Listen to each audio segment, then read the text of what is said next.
So yan mga kababayan, kaya ang mga Pilipino ay nandito para ipakita sa gobyernong bangag na ito na maraming Pilipinong manggagawa ang nananawagan na ibaba ang presyo ng bilihin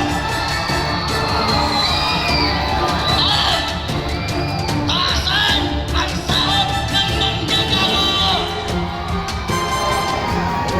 Yan ang ating panawagan. Pero, ang tanong daw ng mga bayaran media kay Atty. Bakit merong hakbang ng maiso? Bakit? Hindi ba kami manggagawa? Hindi ba kami nagtatrabaho? Wala nang makain sa pamamagitan ng pagnanakaw ng mga sa kuryente. Tayo naman ang maghihirap. Yung pera ng mga manggagawa sa pilit, pinababalik ng Supreme Court hanggang ngayon ay hindi maibalik dahil nandun na sa maleta at nilagay na. Ang mga sikapan nasaan ngayon, hinahanap ng taong bayan. Kaya po, ang susunod po natin sa hanay ng kababaihan na ngayon ay lumalaban, tumitindig, si kasama si Mamu. Palakpakan po natin si kasama Mamu.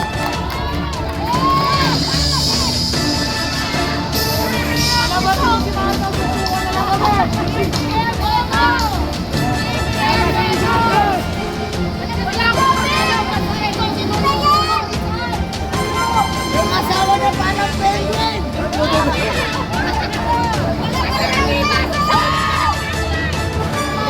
Nasobrahan siya ng sinunod sa tawas! Tama! Palakpakan po natin ang hanay ng kababaihan na ngayon tumitindig lumalaban. Walang parang hapon! Mamo, pwede ko bang hi? Maraming salamat. Pwede ko bang makita mga kamay ng mga kababaihan? Mga kababaihan! Itong araw ng Labor Day, binibigyan pugay ng mga kababaihan ang mga kalalakihan nang dahil sa kami ay sumasaludo sa inyo dahil kayo mga kalalakihan, you are the head of the families. Kayo ang chief, kayo ang bossing sa loob ng pamamahay sa mga pamilya at kami naman dahil ako ang representante ng mga kababaihan ng maisok. Kami naman ang mga kababaihan na siyang gumagabay sa pamilya, sa mga anak, nagpapalaki. Naglakad ako magmula Santa Cruz dahil iyon ay baliwalang sakripisyo sa sakripisyo ng lahat ng manggagawa. Dahil kung walang manggagawa, walang industriya, wala tayong lahat. So, palakpakan natin ang ating mga sarili dahil ang mga manggagawa kasama ng mga kababaihan ang siyang tunay na mga bayani ng ating komunidad, ng ating pamilya at ng buong Pilipinas. So, palakpakan natin.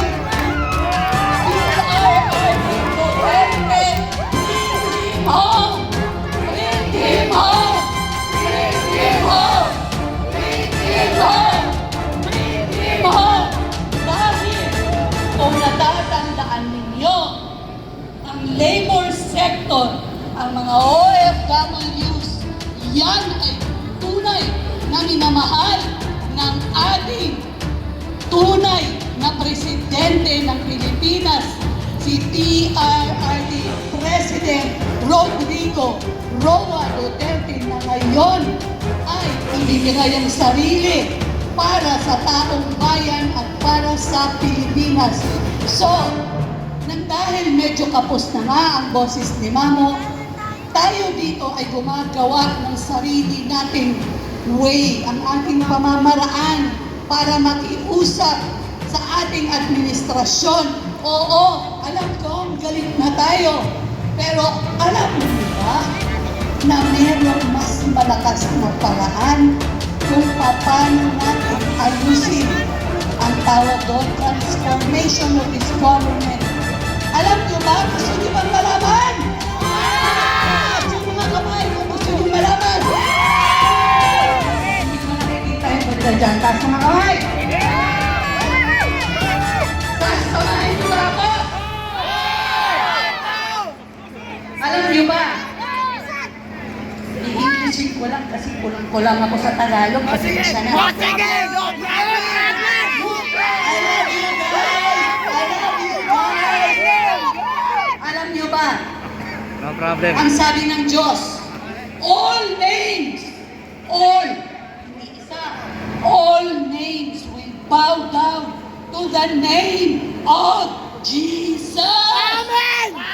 So yung mga pangalan na naghahari-harian, naakala mo kung sinong Panginoon, naakala mo kung sino sila, yan mga pangalan na yan will bow down to the name of Jesus!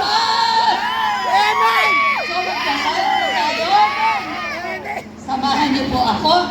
Itong maiingay ng mga kabataan na to, gusto ko ang mga enerhiya ninyo. Samahan niyo ako sa pagdasal. Ilagay natin ang ating sarili in the presence of the Lord. Abba, Father, maraming salamat po dito sa mapayapang pagtitipon namin dito sa CM Recto. Ang balat po sana namin ay makarating doon sa Mindiola para po marinig ang boses ng katauhan, representante ng mga labor sector, marinig nila kung ano man talaga ang mahalaga sa buhay ng may buhay. Kahit na ayaw nila tayo pakinggan, they have no choice, Lord, but they will listen because you will make them listen. Abba, Father, thank you for this beautiful day. May you bless each and everyone here and each family is represented them here, Lord. Thank you. Amen. You said in your words, all names will bow down to the name of Jesus, to the name of Jesus. Akala nila, Lord, maghahari-harihan sila sa habang panahon. No. Your name, merong timing. There is a time for everything. Darating ang panahon ninyo, kayo naman ay luluhod sa pangalan ni Jesus. So, Father, thank you. Thank you, Lord, that you're confusing the enemies right now. Sila po'y takot na takot. Kaya po namin alam na takot na sila. Nang dahil dito sa barikada na to, na hindi naman yan dati, matagal na ako na nakikita at sumasama sa rally, hindi po umaabot dito ang barikada na yan kasi nakakarating po kami hanggang Mindiola, pero ngayon po nandyan. Ipinagpupugay ko po sana itong mga pulis, mga kapulisan na nandito at ang dasal ko, kayo ay pagpalain ng Diyos, kayo ay nandyan para protektahan po kami. Kayo ay i-bless ni Lord. Alam ko mga puso ninyo, dahil alam nyo kung anong tama at anong mali. Dahil lahat kayo dyan ay mga pamilya, may pamilya, lahat kayo may asawa, lahat siguro kayo may anak na mga babae. So haring nawa maisip ninyo ang kinabukasan ng mga anak ninyo, ng mga apo ninyo, ng mga kaapo-apuhan ninyo, na sana ay tumigil na ang pagnanakaw at panganakawan para nang sa ganon ang mga anak-anak natin, mga kaapo-apuhan ay meron pang matitirahan, meron pang kayamanan na makukuha sa tamang panahon. So Lord, thank you. May you bless us. May you hover your Spirit all over us today and every day of our lives. Lord, your name be praised. Kung sa akala nila, Lord, talo kami, hindi po. You will never know Hindi nyo alam ang pamamaraan ng Panginoon. God is a God of many surprises. And God is a God of order. So God will order your lives, our lives.